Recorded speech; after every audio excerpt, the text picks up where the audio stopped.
coverage you can count on. KOMU 8 News starts now. Just days after a riotous mob thought they could use violence to silence the will of the people, to stop the work of our democracy, to drive us from this sacred ground. It did not happen. It will never happen. Not today, not tomorrow, not ever. Not ever. An inaugural speech nearly 5 decades in the making. Good evening, everyone. I'm Jordan Berger. Thanks so much for joining us tonight. President Joe Biden, now the 46th president of the United States, brings a new level of experience to the Oval Office. This morning, he delivered his speech on the west front of the U.S. Capitol, where just 2 weeks ago, the riot he talked about took place. Looking out on a national mall not filled with people, but instead with flags representing the 400,000 people who have died as a result of COVID-19, acknowledging extraordinary challenges that face the nation and his presidency. To overcome these challenges, to restore the soul and secure the future of America, requires so much more than words. It requires the most elusive of all things in a democracy: unity. His partner in governing, Vice President Kamala Harris. Harris officially became the first Black, South Asian, and woman vice president today. The vice president wore purple, a nod to Shirley Chisholm, the first Black congresswoman who ran for president decades ago. Harris said Chisholm inspired her political career, a hopeful reminder as she's sworn in as vice president. Without any mental reservation or purpose of evasion. Without any mental reservation or purpose of evasion. That I will well and faithfully discharge. That I will well and faithfully discharge. The duties of the office on which I am about to enter. The duties of the office upon which I am about to enter. So help me God. So help me God. This is a major moment for women, people of color, and Harris's sorority sisters of Alpha Kappa Alpha sorority. Now, some mid-Missourians plan to go to the inauguration, but chose not to because of COVID-19. Instead, one local university president shared the events with her students. KMU 8's Annabelle Thorpe shows us the connection between Lincoln University's president and the new VP. Lincoln University. Annabelle Thorpe, KMU 8 News, Jefferson City. And President Woolfolk has an even deeper connection to Vice President Harris. They are both part of the same sorority, Alpha Kappa Alpha. So Harris made sure to wear her pearls, a symbol associated with the sorority, today as well. You can read more about this connection on our website, komu.com. Well, we wanted to talk to other female elected leaders about Vice President Harris taking her oath. Brianna Lennon is Boone County's clerk. She says this is an important moment for younger Americans to witness. And I've seen it in my friends' children, and in the importance of seeing themselves in their representative officials, and especially in places of power where it's important to have representation, where we have not historically had people that look like Vice President Harris in those positions. Lennon says she hopes this role model effect will inspire more women to get involved in their local and state governments as well.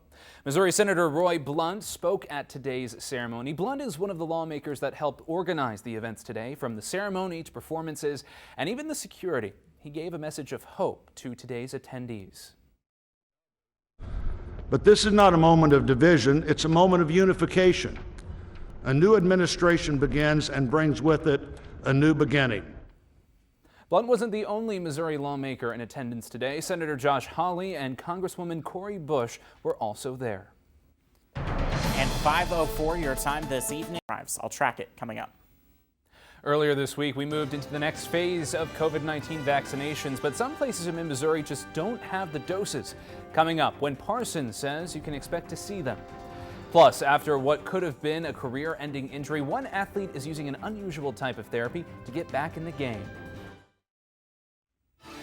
Here's what's happening right now. President Biden is undoing President Trump's legacy hours after being sworn into office. The president is signing a series of executive orders, reversing immigration policies, rejoining the Paris Climate Agreement, and requiring masks on federal property. He said they would be the first of many during his first days in office. A little bit closer to home this afternoon, state health officials talked about vaccine supply issues, and they highlighted mass vaccination sites already in planning. KMUA's Logan Perrone joins us live from the newsroom with more on this afternoon's press conference with the governor. Logan? Jordan, the Missouri National Guard is preparing mass COVID-19 vaccination sites around the state. The limiting factor in all this is vaccine supply. This week, the state started allowing those 65 and older to get vaccinated. They are part of Phase 1B, Tier 2. Today, Governor Parson announced there will be 9 sites around the state. The clinics will be in the 9 emergency management regions in the state. The governor says this is in preparation for when more vaccine supply comes in. Each team will have the capability to administer as many as 2,500 doses per day. The National Guard has already begun the process of securing these sites and will start administering vaccines by the end of the month. Now, the Department of Health and Senior Services says it's getting around 80,000 vaccines weekly from the federal government.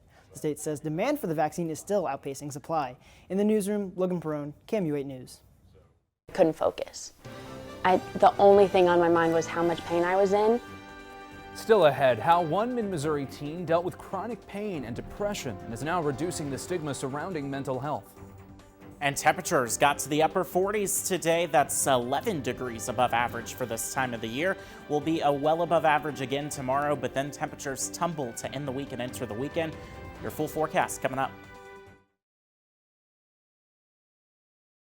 As parents, it's heart-wrenching to see our children in pain and not be able to fix it. One pair of mid-Missouri parents knows this all too well as they watch their daughter's chronic back pain impact her mental health. In this installment of A Brighter Tomorrow, KMU8's Noah Klein shows us how interdisciplinary therapy works and how it helped change the life of a Tolton senior. Tess Holtmeyer is finishing up her senior year on the basketball. I would like to call myself the most athletic in the family sometimes. But something as routine as a layup hasn't always been routine. I would wake up and just not want to be awake. Tess has been up against more than just the scoreboard. As an adult, I don't even know if I could do it. Couldn't focus. The only thing on my mind was how much pain I was in. Her freshman year, Tess started experiencing back pain. Pain so severe, it changed her as a person. She lost her identity for a while. Doctors told Tess it was time to give up on the thing that she loved most. She was told, you need to quit playing all sports. It's too hard. I mean, and it was just like that, point blank in a doctor's office. You need to quit playing sports. And we all sat there and cried right there. This took a toll on Tess's mental health. And I just never thought it would happen to me. It was hard for her parents, too. So it was really, really hard for me to hear that she needed help that we couldn't give her as parents. There's a problem. I want to fix it. I just want to fix it. I want to make things better. But I could make that better. Tess found a solution in interdisciplinary therapy, which in this scenario paired physical therapy with counseling. With Stephanie and Carson, and that made the ultimate difference. So thank God for them. If more people could know what Tess went through and see where she's at now, I mean, just the possibilities of what that could bring to somebody else is pretty awesome. Her internalizing all the stuff that we talked about and actually like putting forth the effort is why she is where she is now. With help from therapists, Tess is back on the court and is now an advocate for mental health awareness. But nobody's okay. Everybody has their own demons, but being able to show that and explain that to people, like, that is what makes you stronger and shows people how strong you are. Now I just love to see her play.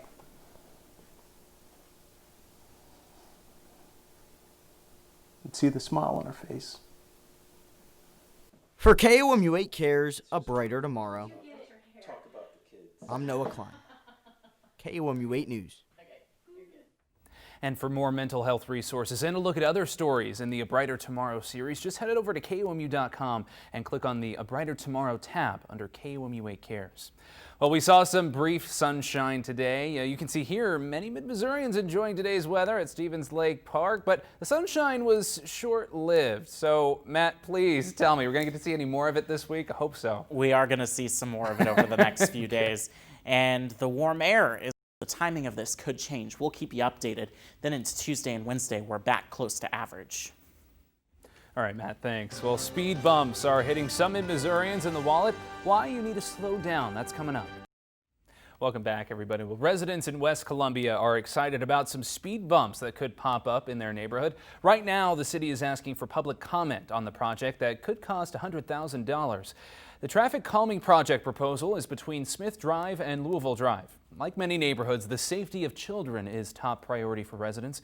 And while the project is still in its early stages, neighbors are already happy with the progress. It's long past due. And many of my neighbors, when I was formerly on the board here, have complained about the traffic. Traffic calming funds will pay for that project. You're taking a live look right now over the United States Capitol, a new administration taking place in D.C. now. We'll be right back after this.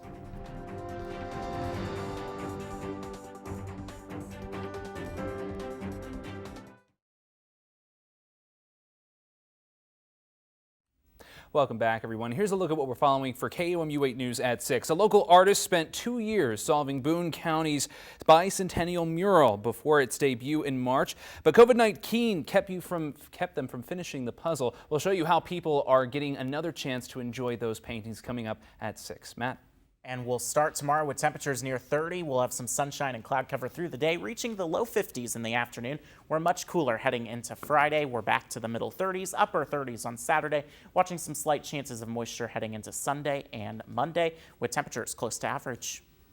Well, this morning, the nation's first ever Youth Poet Laureate called for unity as she spoke at President Biden's inauguration. And tonight, we'll leave you with 22-year-old Amanda Gorman's poem entitled "The Hill We Climb."